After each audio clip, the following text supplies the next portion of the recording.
Did you know that your body and well-being are being continuously threatened by something you don't even see? That threat is based on electromagnetic radiation, or e-smog. On an average day, you get exposed to 20 to 40 sources of negative EMF, such as your Wi-Fi router, Bluetooth headphones, cell towers, even the dirty electricity hidden in your walls. This radiation creates a long list of problems that impact your everyday wellness and well-being. Check out the Centropix bubble. The bubble is a breakthrough miniature active neutralizing frequency device that literally fits in your pocket. The bubble uses EMF radiation protection, which makes positive electromagnetic frequencies that are aligned with your body and the earth. The bubble is programmed and charged by impulses from a specifically developed bioresonance radiation technique. Frequencies that counter interference fields, known as electrosmog or electromagnetic pollution, are recorded as information by the bubble. Best of all, you can take the bubble with you wherever you go. Rediscover the joy and wonderful passion of being alive and reclaim your vitality and energy. Just go to getthefrequency.com or click the link in the description to get your Centropix bubble today.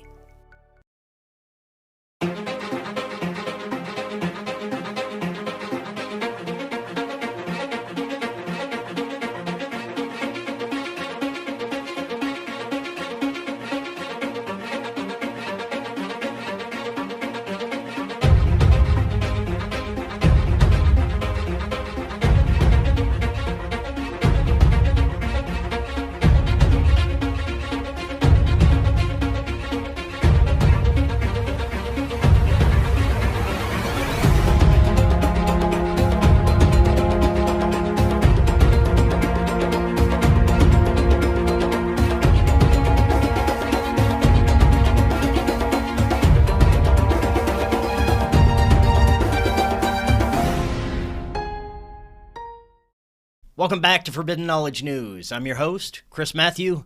Today my guest is Ryan Burns. First, a couple of announcements. We could really use your help with a donation for the documentary production. Anything is greatly appreciated. We're completely self-funded here, and it's a huge undertaking. If you would like to help with the donation, you can go to supportfkn.com, or we have a PayPal link in the description. Anything is greatly appreciated. Check out our website, forbiddenknowledge.news. That's the home of the Forbidden Knowledge Network, where you find some of your favorite podcasts from our community, like Raised by Giants, Understanding Propaganda, The Quantum Guide Show, What the Frick Live, and many more. Forbidden Knowledge News is always available on Rokfin, Odyssey, Rumble, and all podcast platforms. Our social media is Facebook, Instagram, and Twitter. And Rokfin is where you get the premium content, as well as all the premium content from every creator on Rokfin, for only $10 a month. You just go to rokfin.com/FKN+, that's ROKFIN.com/FKN+, or click the link in the description, along with all the other links right there in the description box. Today I want to welcome back to the show Ryan Burns. He began researching the Uintah Basin and the mysterious skinwalkers in the area many years ago. When his passion for answers could no longer be quenched, he left his corporate job in Salt Lake City and moved to the desolate and remote basin to investigate the ranch full-time. He now owns property overlooking the ranch.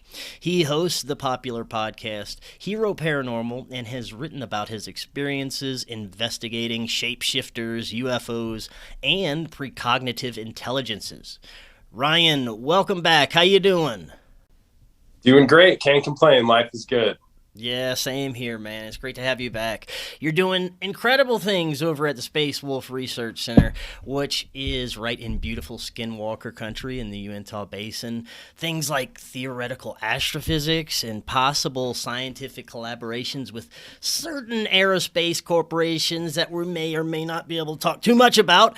But my friend, we have a lot to discuss today. You've also been hitting some heavy research into various high strangeness subjects like history history of the Rosicrucians, which we may even get into a little bit as well. But it's been a little while since you've been on. Remind the audience about yourself and what you got going at Space Wolf and your podcast. Sure. SpacewolfResearch.com is a little scientific base camp in the Uintah Basin of Utah. It's just south of the old Sherman Ranch, or a lot of people popularly know it as the old Bigelow Ranch. And the whole area is amazing. There's a lot of secrets that are held in the area, whether those are just strictly physical secrets, like the treasure, the history, the high strangeness. But then there's also a lot of interesting electromagnetic anomalies, as well as radiation spikes and other things that sort of defy the laws of physics. So it's all something that really interests me. And that's you can check that out at spacewolfresearch.com. Just a little hobby of mine, and having fun talking to other minds that are interested in the same thing. Right on, man. And your podcast is Hero Paranormal. Tell us a little bit about it. You bet. Hero Paranormal. It is definitely not a huge podcast like yours or Joe Rogan or anything like that, but it's just the Hyper Anomalous Esoteric Research Organization podcast, Hero for short. So you can find it at heroparanormal.com. It's on Patreon, YouTube, social media, and feel free to check it out. Awesome, man. Well, tell us, since we last spoke, I know there's always some crazy high strangeness going on around there. Anything stick out in your mind, profound, that you actually can talk about? Yeah, I think from a solid base of scholarship, and I don't know what we discussed last time exactly, but I'll try to keep it a little bit spicy and interesting. There have been, we're always running experiments of different sorts to see how we can kind of stalk the anomalies or anticipate these anomalies when they take place, which is really the fun part. Not only so you don't waste time the whole time you're there, but kind of making contact with the trickster, so to speak, as it's known in the area. People have called it a lot of things. There's a long history in the area. To give listeners a little bit of history on the area, it is, in fact, Native American land, checkerboarded by reservation properties. And there has been a legend of what they call skinwalkers going through these areas for over 15 generations. High strangeness has taken place. And since I've been there from just a solid base of scholarship and what I've seen, there is, in fact, anomalies that kind of blur the line of science fiction. You see things that should not be possible.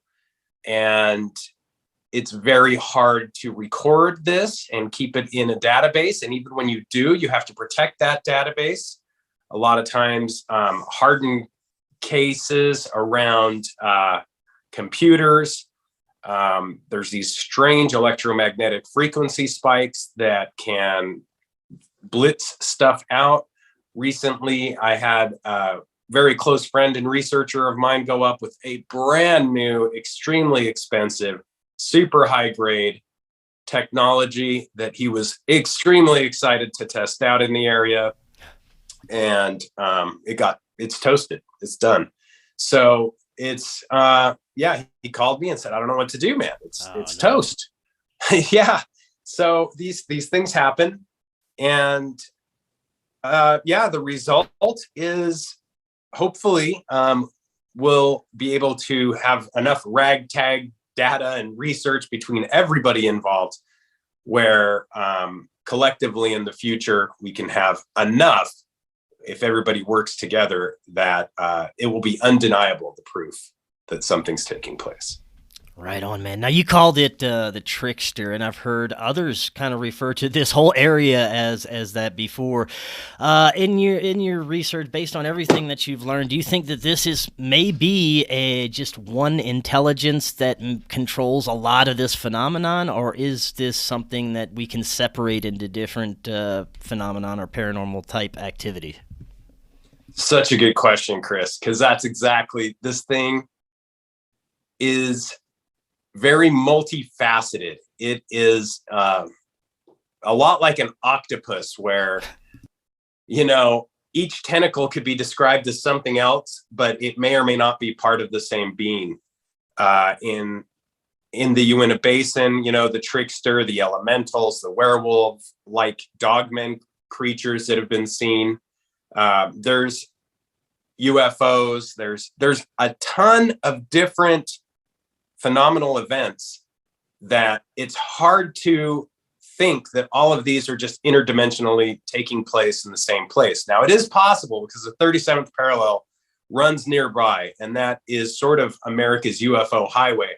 However, in speaking with people that know a lot more than myself, they are finding, and I appreciate that they've told me these things, they are drawing conclusions that a lot of the same entities, which have kind of permeated the human experience for millennia, and have this trickster aptitude, much like the jinn in the Middle East, the leprechauns of old, the shapeshifters of the Native American West. They are all communicating and manifesting in much the same ways. And there seem to be, well, for lack of a better word, sorcerers, dark adepts, or witches that can interact with these things on a more readily available level, more quickly than the average human being. And you find that in the Middle East with a lot of the dark adept ritual magic that's seen there. Ironically, the same rituals, the same colored candles, the same drawings in the sand can be seen in the American Southwest. So they didn't have internet back then. It's mind-blowing how this has been communicated on different parts of the globe. Wow. Now, since you mentioned that these kind of dark arts, warlocks or witches or whoever is communing with these, do they have a lot of strange occult rituals going on in that area that, maybe clandestine groups or things like that? There is. At first, I thought it was total hocus pocus, not real. But I continued to speak with and acquire people that had a lot of knowledge of the area, and that knowledge presented a whole new truth to me. There really is such a thing as, in my opinion, as these dark adepts that can utilize source or elementals, or basically be sorcerers, and have this remarkable phenomenon of different types under their employ. So it seems. I've seen a few things that are very hard to grasp and explain.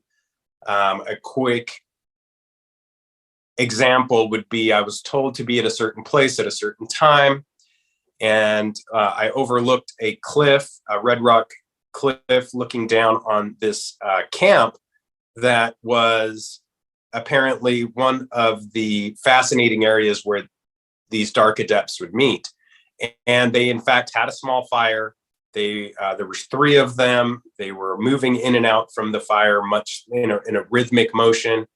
And as I watched, I saw that the fire was actually moving the same as they were. So it was growing as they moved. It was pretty spectacular and intriguing. And that was probably my first initiation into seeing some of this witchcraft.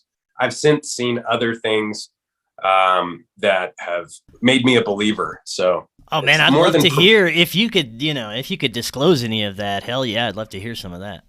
Okay, yeah, I was with some other researchers, another event. There's a few, and it does sort of connect to like dark religion in a way, because these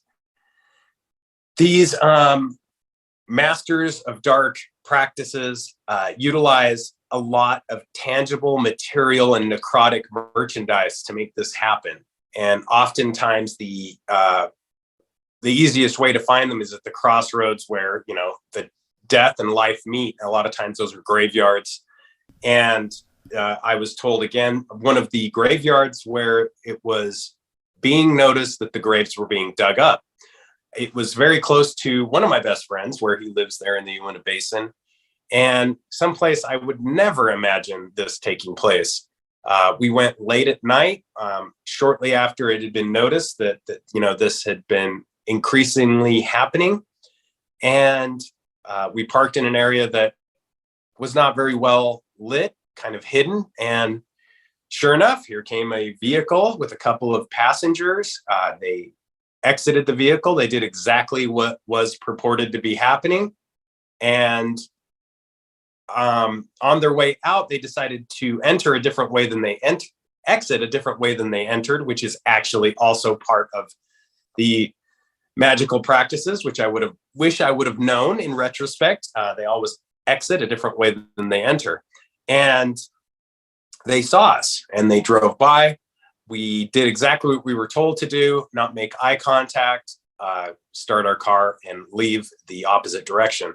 So yeah, nothing short of remarkable, but definitely happening.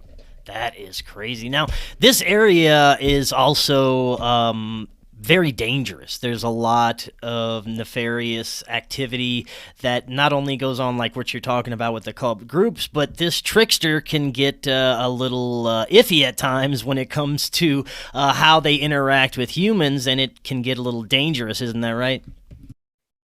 Yes. Much like that, don't make eye contact with them. They are initiated into a very material sense of the world. So, throughout history, you hear about, the enlightened ones that are exactly the opposite. They're more in tune with like light bodies, etc. These individuals and entities are definitely powerful, but more in tune with dark, materialistic, lower vibrational mysteries. And they're characters that, in my experience, very impactful, very powerful, almost gods with a small g, but they lack something. And it's fascinating because the more you study it, it's intriguing. When I read a lot of the ancient, older historical texts, and I draw a lot of conclusions that are similar to, if not almost identical to, like the left-hand path, or the secrets of pretty much all magic historically. You always have these great teachings, and whether it's King Solomon, where it starts out bright and light and wonderful, and then it starts getting a little darker. Absolute power corrupts absolutely, and I think that's the same case here. Well, let's get into that. Let's get into a little bit of the research you've been doing about the history of Rosicrucianism. I know this is one of the larger magical sects that has a lot of influence with some of the probably more negative and nefarious things that we understand as ritual magic and control over the masses, over large amounts of people. I'm not saying all Rosicrucians are bad, but like you mentioned, these guys are interacting with some dark forces at times, right? Yeah, and it's really a matter of if you take it, if you believe all of our biblical texts, all the great teachings of Masonry, and all of the other teachings involving mesmerism, mysticism, spiritualism, spiritism, Eliphas Levi. There's a hierarchy of these things. So everybody's kind of in agreement that there is a hierarchy of these things, no matter where it is in the world. You've taken your journey and you start to research this stuff. And when you're just throwing up a Hail Mary, for lack of a better word, and hoping to get contact or make contact with something, the secret truth is you really don't know what you're making contact with unless you've gone to the extreme ritualistic endeavor of fortifying your area, making sure your space is clear, looking for one thing and one thing only, and not just expecting to make contact. If you're just making contact, the union that is gathered could be any array of these hierarchies or entities, and it could be from the lowest to the highest. So you have to be really careful. The great teachings of Masonry, Rosicrucianism, and many of the secret societies sort of touch on these same factors, and even chaos magicians and the like. You have to be very careful when practicing the occult, because it is like, it's like going to the bar and picking up the first girl you see. You don't know what, unless you have something in mind, you could be going home with just about anything. Man. What I've found is super wild, looking at least in the United States at the history of occultism and secret societies, is that we have, go figure, a very hidden history of this. Not only are our founding fathers very involved in the teachings of Masonry, but I think the most pivotal and basically the one, in my opinion, who did the most for occultism in the United States of America was a 19th century Black American spiritualist, Rosicrucian and sex magician, that was known as Pascal Beverly Randolph. And because of the times, it was one of these situations where, he's Black, we're not, he's not getting the credit. Right. This hidden history, the more you look into it and talk to people from all secret societies, he is extremely pivotal in not only influencing them all. He started the oldest secret society from a Rosicrucian perspective in the United States. The first one. He was a just a complete trailblazer. I mean, the power that this guy had and his clairvoyance was far and away, far beyond many others, such as Aleister Crowley, Blavatsky. The list goes on and on. But all of these others seem to happily delve into his knowledge and his books and try to reinforce their own teachings, basically using his ideas. And even the Golden Dawn, which is just extremely powerful nowadays, a lot of the teachings of the Golden Dawn were also based on his initial experiments and his practicing of occult practices in the 19th century. And it was a really strange story, because he, was a Black man. He rose very quickly in the ranks of the occult, and he traveled to Turkey, to Europe, spoke with all the right people, found out all the right things, went to all the right sects in Syria, and that's SECTS, not sex, but yeah. And he found all of these mysteries that were previously pretty much just spoken of. He was actually engaging with these mysteries, and he became a doctor. And he was also the first major importer of hashish in the United States, one of Abraham Lincoln's close friends. He was an abolitionist, pretty much an amazing, fascinating guy that you would think would be, absolutely in movies at this point, with hundreds of books made about him. But in fact, it's very difficult to find information on him and his solitary travels throughout Europe and the Middle East. So kind of fascinating how he's kind of been brushed under the rug. Yeah, that is very interesting. It makes me wonder how many very important figures that were in occult sects have been brushed under the rug just because they're a different skin color or something that wasn't acceptable during those times. Also, when we're looking at the use of magic itself, I want to go back to this. I do believe it's a tool, but I think a lot of practicing magicians and people who are deep into it, they do take an easy way, and from what I'm heard, the easy way is to make contact with these entities and let them do the magic for you. The hard way is to harness your own power and your own magic, but it's also the safest way and the best way to do it, because you're not relying on entities that you don't really know who the hell they are, right? Absolutely.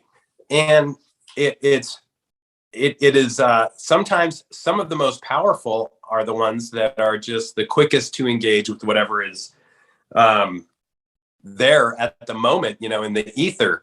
And I mean, mankind's always wondered, where did we come from? Who created us? How do we make contact with the others?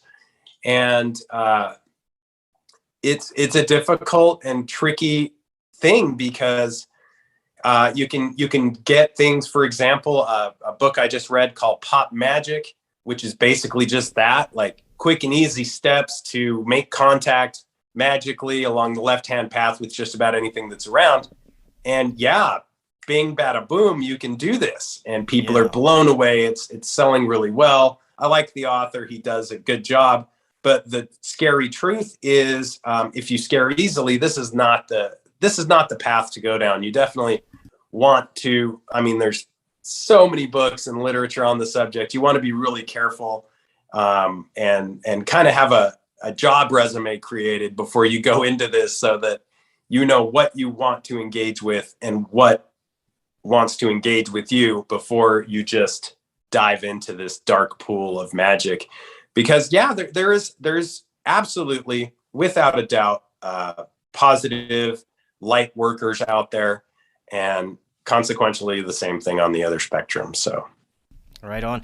I want to get to something that I've heard prevalent in that area. Not only that, but these dark arts magicians kind of working with these things, portals, opening portals in this area, possibly communing with beings that live in these other dimensions. And sometimes they come through and they don't go back, and that's where we see a lot of these cryptid creatures. And this is what I've heard from a few different people. What are your thoughts on that?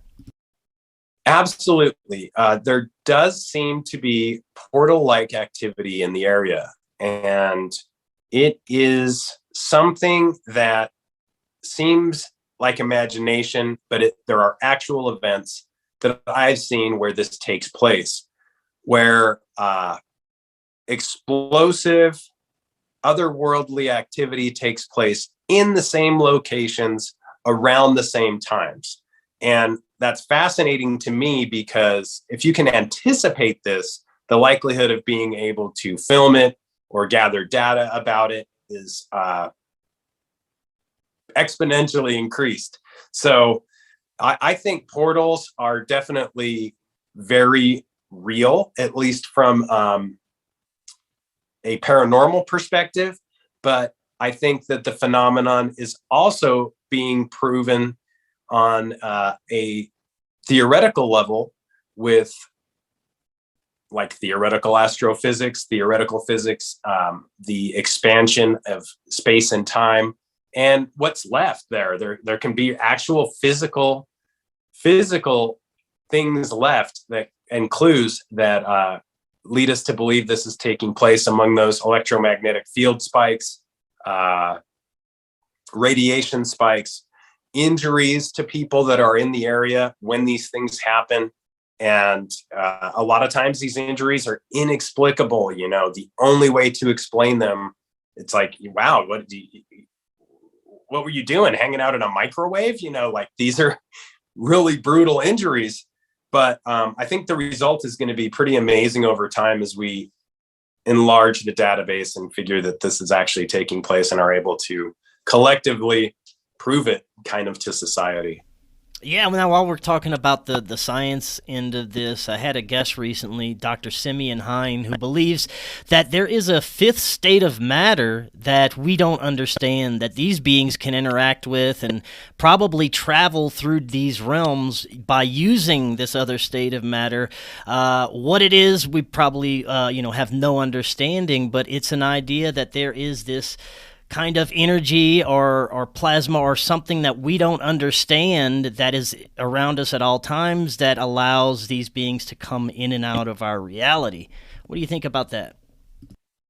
100%. I think that the natural states of matter that we're familiar with, solids, liquids, etc., those definitely exist. However, kind of going back to the teachings of Masonry and Rosicrucianism, it has long been fact that and taught that there is another matter, whether it was called the ether or the F, that these basically you could breathe this in, for lack of a better word, and engage with it, and that it's out there, so to speak, ready to be utilized, an electrified, magnetized aerial substance, which sounds very similar to plasma, and that it in fact has knowledge present within its core. So I believe that there's a lot to it, and it sounds fantastic. It sounds wild, but I do think it's funny. You hear that statement, there's nothing new under the sun. You'll hear something that is brand new. You'll see the calculations, you'll see the theoretical physics on it. And then you'll be going back through the great teachings of Rosicrucianism or Masonry, and you'll find paragraphs or entire chapters that are describing the exact same thing. So I don't know. In the search of knowledge, I think that the masters have always, or at least one segment of the population has always had some kind of interpretation or been in touch with this in some way, shape, or form. I think you're absolutely right. Now, it makes me think about all the major aerospace companies and corporate interests that are looking into this. I have a theory that some of these major aerospace companies are very interested in this because the traditional model of space and space travel is not accurate. That we access other realms, other dimensions through here, that we can, access them through other methods, through portals, through wormholes. However, these theoretical astrophysicists are figuring this stuff out. It's not in outer space. It's not taking rockets to different planets. It's probably accessible right here through these quantum realms. What do you think about that? Oh, that's such a good statement, Chris. Such a good statement, because it reminds me of Robert Bigelow's statement when he was asked about these entities, for lack of a better word. He said, they're here. They're right under our noses. And I don't care if anybody believes me or not. I think his exact words were, I don't give a damn. They are here. And if anybody was in the position to know that, I think that, Robert Bigelow would be one of those individuals. Right. It's a sacred mystery, because you do see all of these wild NASA launches. You see the aerospace industry and, the amount of companies involved with it, and what they're doing. And when you look at many of the insiders and how they got their beginnings, a lot of them got their beginnings in the aerospace industry, and then they specialize in other areas which are very hard to correlate. So I use the example of Robert Bigelow, a guy who's always been interested in this, buys a ranch up in Utah. Next thing you know, he is, bolting parts onto the International Space Station. Other people who have been involved with the aerospace industry will then frequently jump to other arenas, such as the medical or surgical device company arena. They will invent these amazing devices that when their peers ask them how they came to invent such a thing, they cannot show the data. It's just from here to there, like literally absolutely no way to actually correlate. Oh, well, it started here, then I slowly progressed and I created this. No, it's almost as if this spark of enlightenment propels them into this entrepreneurship in a way that's impossible to explain. And it makes you wonder if it's these same entities doing it. Yeah, man, that's crazy. Well, what I worry about is the nature of the research and why these companies want to be out there researching this stuff. It seems that a lot of them just want to weaponize it.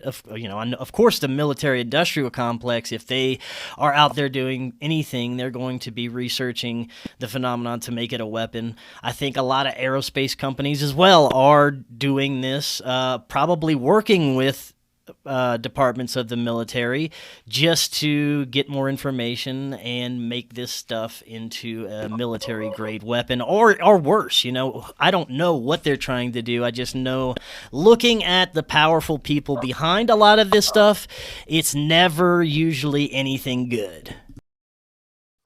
Yeah, that's it. That's an interesting thing you mentioned, because sometimes the identity and the search for those that are in charge ends up usually in a black hole, no pun intended, but the ones calling the shots are very difficult to find.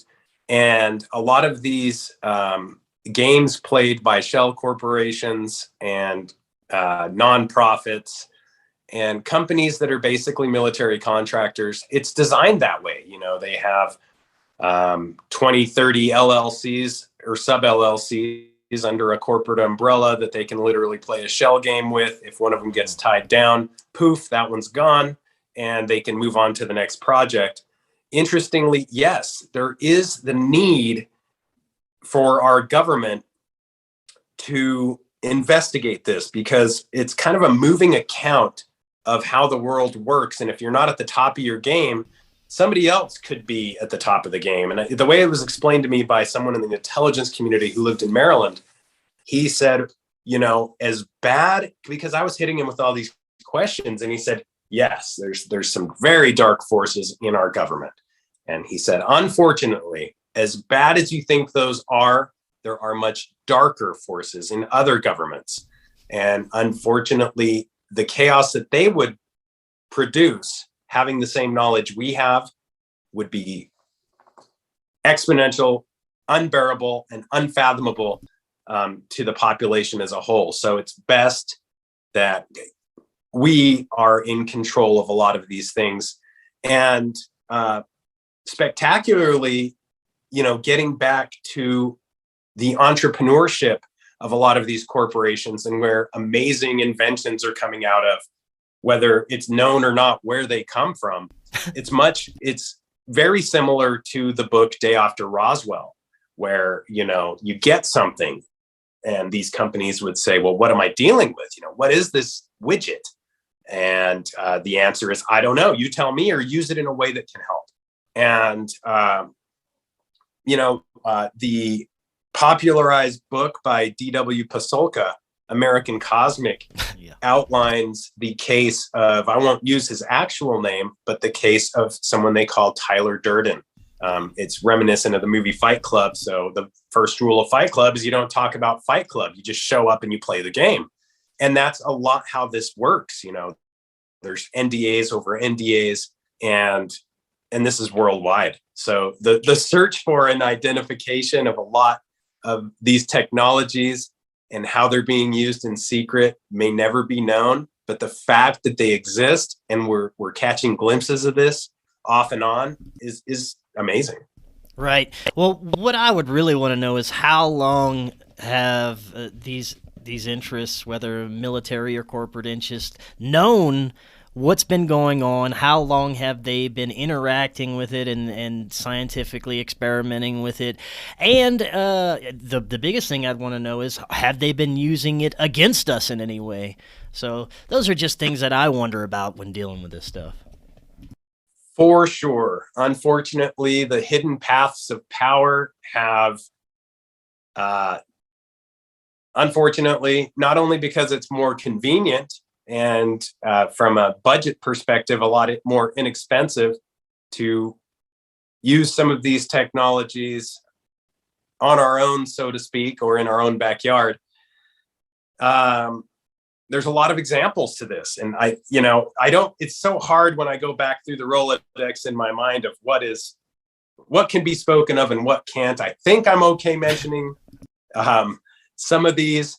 But, you have cases of people seeing drones, for example, over U.S. soil in the past and in the 80s. And, a lot of hardcore anomalous regions were covered with these drones. And only now do we realize, looking back, that they were drones. But at the time, people didn't know what these were. They thought that we were very likely being monitored by extraterrestrial spacecraft and the like. You take cases in New Mexico, which is a very, very highly charged area when it comes to some of this stuff. And these machines were in the air, and it's really not imagination to think that these could be otherworldly, because there's nothing else like them out there. And then you see them, you're talking to people in the government or reporting it to the government. Well, that was a mistake, because if you report it to somebody in the government, you're automatically on a watch list, and then the disinformation begins. So yeah, I mean, I don't want to, and there's a million other cases like that. There's whether it be the internet itself, or Right. which is being in every household, whether it's 5G, the internet itself, microwave ovens in every home. I mean, this stuff has been utilized for a long time. And in the 50s, they were a lot more off the cuff with this stuff. And it's a lot easier to point and say, look what they were doing. It's pretty obvious. But now they've gotten a lot more insight. They're using a lot more CYA techniques to hide what they're doing. And it's virtually impossible to catch, at least in a court of law or any public opinion, the actual testing of this stuff on U.S. citizens. Yeah, and that would be my main worry. Well, I know that you have a bunch of NDAs, that things you can't talk about, and you're actually having some scientific collaborations with aerospace companies. Is there anything along those lines that you can talk about? Anything that you're doing? Any experiments that are going on near the property that you can maybe give us a little insight into? I think probably the only thing. It's difficult, because on the path to some of these things, you don't know what's going to be important later on until later on. Yeah. And I don't have a time machine yet. So it's, as near as I can tell, some of the most amazing experiments are along the lines of using magnetometers, ground penetrating radar, and other devices, these little computers that can basically analyze data, tracking electromagnetic frequency spikes that seem to be in many cases coming underground, which is mind-blowing, and up through the earth. And we had along the search and identification of some of these spikes, we've had some interesting things that have kind of shaken up the whole experiment. And kind of coming back to this, when you're in search of this sort of thing, it almost seems as if this thing interacts with you as well. And it sounds crazy to talk that way, but it's almost as if the phenomena can interact with you, because here you are trying to experiment and find out through data points what's taking place, and you're impacted by an event that is inexplicable in the middle of this and just kind of blows all your numbers out of the water. So we've had things get moved. I mean, literally things that are structures get moved on the property, and get moved in ways that are significant. Not just, this structure moved a couple inches. It's like this structure was completely elevated or somehow pulsed from one part of the property to the other part of the property, or moved in a way where it was facing one direction and now it's facing another direction. Almost jokingly, we're searching for inches, and all of a sudden you'll get this huge thing that's been moved catastrophically. And it's harsh. It's a harsh reality when you realize, like, it's almost toying with people trying to gather information. And this has been the case over the years. You find many examples of that with the National Institute of Discovery Sciences, when I've spoken with either Bruce Cornett, Jacques Vallée, or many of the others, Colm Kelleher, when they have been in search of such things. And, they're, again, looking for minute differences so they can add data points to the spectrum. And what they end up with is something that literally comes in, erases the entire chalkboard, and draws something different. So it's just the nature of the beast. Yeah, man, I'm starting to think it's something that it's impossible for us as humans to understand, because we're not supposed to. I don't think we're supposed to understand any of this stuff. I want to look at the underground phenomena for a minute. I think that if we focused on underground and underwater, we might find a lot more about what's going on with our reality. I'm starting to look at things like and wonder about things like pocket dimensions. If underground is more concentrated areas of these different realms that we can access, or if it's more accessible underground, because we always hear the stories of these underground realms and creatures coming from underground. So it makes me wonder if some of these dimensions or realms are more accessible there. What do you think? That's a really good question, and they could be, because the ground is not always what it seems, right? It's quite literally a veil below our feet, much like the skies and the firmament and clouds are a veil above our heads. The ground is something we really don't look at as much as we should, much like our oceans.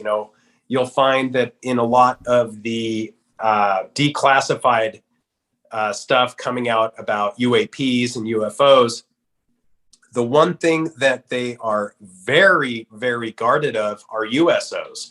They do not want to discuss anything in our oceans. This is highly classified, no matter what it is. And I think what is beyond the bounds of possibility is unknown. And that's super, super similar to what's underground, because if we do have these fifth states of matter, maybe six states of matter, if we have things like plasma and ether and eth and things that cannot be seen yet exist in a way we don't understand, it would be quite easy for them to move beyond these veils, whether it's water, ground, or the air. And it's difficult to explain some of these and expose some of these things, because we are so limited. Like you said, it's almost as if we're not supposed to know. We're so limited. There's tons of cases of people hearing rumblings underground in the Uintah Basin, in New Mexico, in a lot of areas of high strangeness. You hear this all the time, and oftentimes people talk about the underground military base idea and the phenomena that this could be taking place. Well, we know that deep underground military bases exist.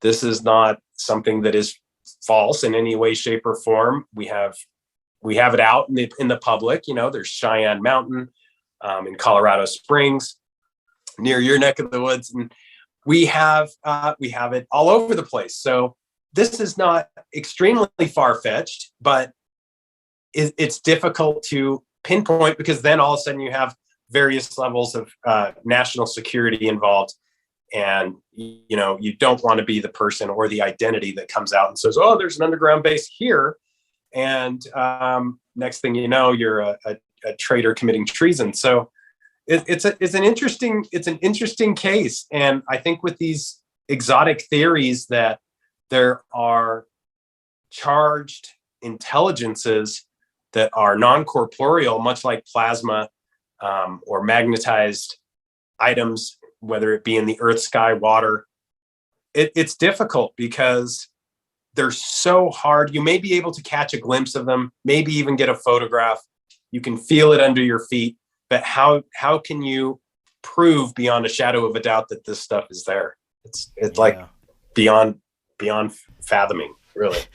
Have you had any encounters with what you would consider men in black or really high-level three-letter agency groups that were trying to find out information about some of this stuff? Yes. So I've encountered what I would call, it's easy to call them men in black, but those that sometimes it's white lab coats, so other times military uniforms, who don't want their secrets exposed.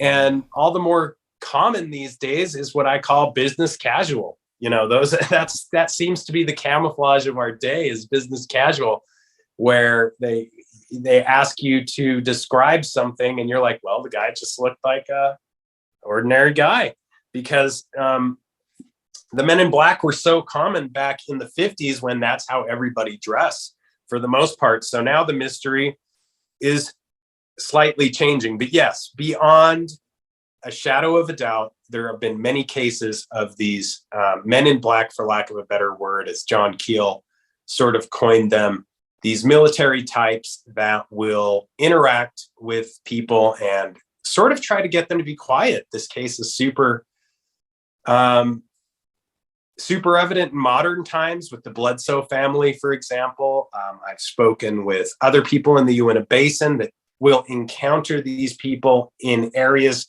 far away from where the actual events took place. For example, they'll have something happen in northeastern Utah, and then they'll be in Salt Lake City, Utah, and they'll be approached in a Walmart with their family, by these guys dressed in black, obviously having technologically advanced items on them, and basically saying, don't go back to this area, without showing any kind of identification or credentials, which brings us to the unimaginable truth that corporations have now superseded the government, in my opinion, when it comes to possessing extraordinary abilities and being able to do so in plain sight, because they don't have to show a badge. They don't have to show anything. They're a private corporation, or possibly a contractor of a contractor of a contractor below a private corporation.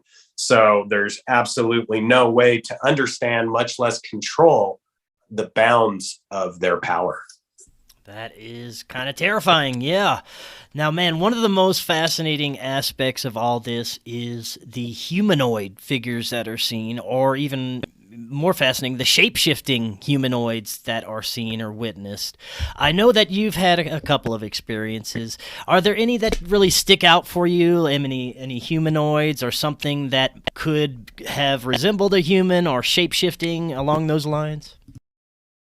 Yeah, it is super strange that this comes up, because it sort of leads back to biblical texts, where why would these things can appear as anything. Let's say we're talking about a shapeshifter, something that is a phenomena that cannot be pegged down. It's the typical trickster that can take any form, some sort of dark adept or unusual trickster character.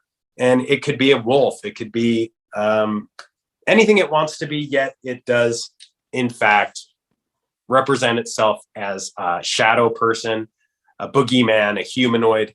This countless times I've had experiences that this has happened. Back when I used to run a bed and breakfast in the Uintah Basin, kind of a fly fishing bed and breakfast there, known as the Strawberry River Bed and Breakfast, I would often have people, inquisitive people, stay at the property. And oftentimes they would say, I saw this. And it was usually dark shapes in the form of humans, for lack of a better word. In some cases, they'd come up and say, hey, we just saw you out front. And as we pulled in, I can't believe you got inside so fast. And I've been working on my computer for hours, so it's like, wait a minute. And when you're inquisitive about these things, it is possible to get actual footage of them, and you can get footage of them, but it's eerie. And why would something manifest itself in a human shape? It just brings me back to, this biblical teaching of we are in the form of our Creator. So it only makes sense that along the search and identification of some of these crypto phenomena, creatures, which are unusual by their very nature, that they would take the shape of something that is understood by us, whether it's by fate or phenomena itself. It's somehow bonded into this human form. So yeah, I've got a lot of cases, and I've seen them myself. I don't know what they are. It's just mind-blowing. I remember you telling me this one. I was hoping you might be able to tell it again for you. It's been a while since you told this story about it. Looked like some sort of security agent or something, but whenever it got closer, not so much. Do you remember this one? Oh yeah, totally. I know exactly the one you're talking about. Yeah, this man. was in the Badlands of the Uintah Basin again, and in an area I thought I was safe at the moment. And then a strange clamoring what sounded like a walkie-talkie, but not in any kind of English or language that I'm familiar with, and I speak a few, but it sounded very alien in my limited linguistic view. And I saw what at first I thought was some sort of security of some sort. It seemed to be doing a sweep or checking an area. This was a taller entity, looked human enough at first. And then as it got closer and approached, I just stood my ground. The other researcher took off with good reason, and I almost followed. But I was so intrigued. I'd never been this close to something this odd. And I really wanted to make sure that I got a good view. Yeah. This is what I was here for. And as it approached, I could quickly tell that it was much thinner than it should be. It was dressed in human clothes or human-like clothes, had a little red headlamp on its head, but its face was long and slender. And I would guesstimate that it was 7 feet tall and maybe, soaking wet, weighed 140 pounds.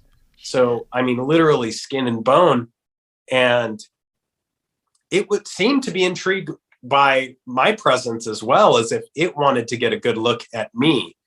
And it approached to a distance where safety began to become a concern, and then it stopped. And I remember it talking over the walkie-talkie, and in my mind, I had a ton of thoughts going through my mind. Of course, the first thought was like, there it is. Humans are definitely working with these non-human entities in some way, shape, or form. And there's some kind of correlation where I was expecting a bunch of guys to come out of a Hummer at any moment or something along those lines and tell me to put my face in the ground. But instead, it continued to talk on the walkie-talkie, sort of explaining what was going on. And it turned slowly and walked back from where it came. What was strange is I have no proof of this, but I do believe that it seemed to have come out of somewhere underground, because when I rushed to that area, I could no longer see it. So I don't know. It's definitely an anomaly. Yeah, that story gives me chills, man. That is insane. Wow. Yeah, I would have been the guy taking off too. So, but man, one other thing that I want to get to before we close out, and this is quickly becoming one of my favorite things to look at, is the existence of Bigfoot. Now, I know that there have been kind of Bigfoot-like creatures seen in that area. I'm not even sure if this is going to be the same phenomenon. But, the more I hear other really good researchers that are into the Bigfoot realm talk about their findings, it seems that these are indeed some kind of lost hominid with very powerful magical or consciousness abilities that has the ability to interact with some of this paranormal stuff. Now, that's just my understanding at this point. It could change. What do you think about this? Yes. I believe that these entities that we commonly call Bigfoot are there's first of all, there's historical precedence, which is the first thing you have to look at. Next is, does it happen in every culture on the planet? Which it does. This is something much like ghosts, much like UFOs. When it comes to these things, it's important to kind of check all the boxes, and Bigfoot does that. It's in every culture. It's something that has been seen all over the globe. It is something that historically, there's a verbal tradition of discussing it and talking about its origins. And I think most importantly, we do have, although they're usually blurry, we do have some images of these things. And if it is something that is nuts and bolts, in my opinion, I know that a lot of people would disagree with me, but it seems to be interacting with things that are not nut and bolt things. For example, orbs. A very popular belief is that it's either one or the other. It's either dimensional or it's not. And, I think anytime people do that, when you close your mind off to, I'm either pro-dimensional Bigfoot or, it's a bipedal ape, period. Well, it could be something in the middle. It could be a humanoid type creature that knows magic, that knows how to interact with this fifth state of matter that we were talking about, that can actually cross over to these dimensions because he got good at it. It could be that too. Exactly. I totally agree. And, we hear cases, even in government experiments, where, the Montauk Project, for example, we have cases that, these things were popping up during the middle of some of these experiments and projects there. So it's very difficult to know. I know that I did take place in a Bigfoot hunt, so to speak. Actually, the first one that went into the high Uintahs of Utah by the largest Bigfoot research organization, and things were seen and things were documented, and they're things that are difficult to explain. So I do believe that it's somewhere in between. You don't have to say it's one or the other, like you said. I think there's some gray area there. Right. Now, have you had any dogman encounters? I've recently had a fantastic guest who actually claims to have seen a dogman communicating with a Bigfoot, which was quite incredible. Have you seen anything that would resemble like a werewolf or dogman? Now, I have personally not. However, a past caretaker at Space Wolf Research and a friend of his who was there at the property at the time did have an experience like that. It took place shortly after we had brought another structure to the property and installed new camera systems. And these three entities, which appeared to be dogmen, for lack of a better word, spryly jumped over the fence at the northeast corner, and they with ease jumped up and were grabbing cameras that were easily 12 feet off the ground and tossing them back and forth. And this guy was a heck of a good shot. He was armed. His buddy, had a rifle in his gun rack in his truck, and they were sitting there smoking on the porch. And, I remember him telling me, he didn't want to go down and interact with these things, but he kind of figured, he's like, that's why I'm here. So we better go down there. And his buddy grabbed his rifle out of his truck. He went inside and grabbed a high caliber rifle from the caretaker's quarters. And they started walking down this roadway towards where all this activity was taking place. They yelled multiple times, "Halt, you're obviously trespassing. Could you please leave?" The things completely ignored them. And there was three of them. When they got within a very close range where their own safety seemed like it could be vulnerable, these three entities kind of stood next to each other and then sat on their haunches, much like dogs would. And it was there was enough of a moon that they got good glimpses of what appeared to be dogmen. Shit. And when these entities stood up very quickly, they did in fact shoot at these entities, and they were sure that they connected, they hit, they made their targets.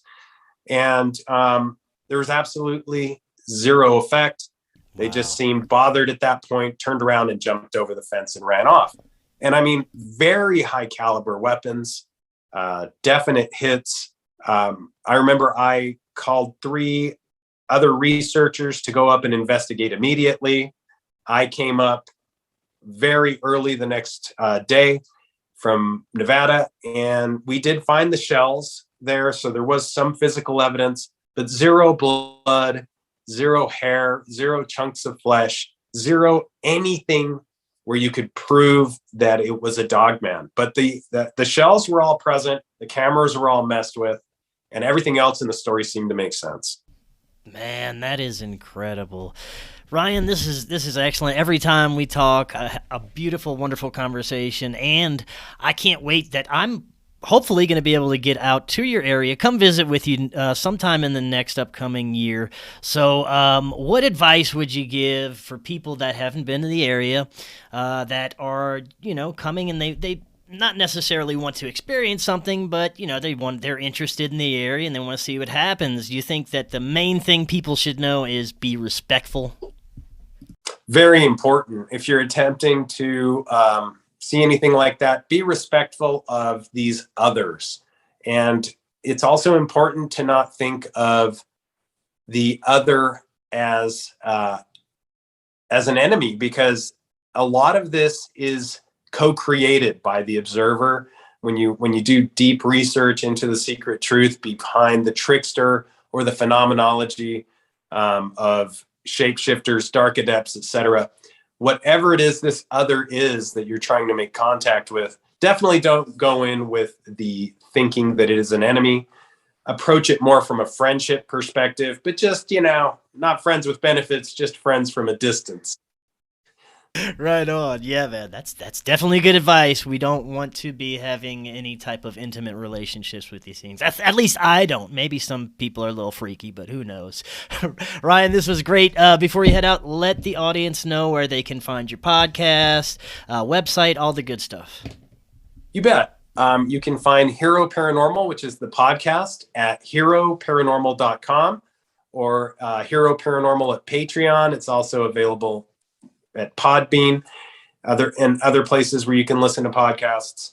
And you can check in on the Little Science Project, mostly on social media. It's on Facebook, TikTok, and I think Instagram, and that's Space Wolf Research, or you can just go to spacewolfresearch.com. Perfect. Well, man, always a great conversation, and we'll definitely be doing it again soon. Happy to join you, Chris. Thanks so much. Until next time, everyone, have an excellent evening. We'll talk again tomorrow. See y'all then.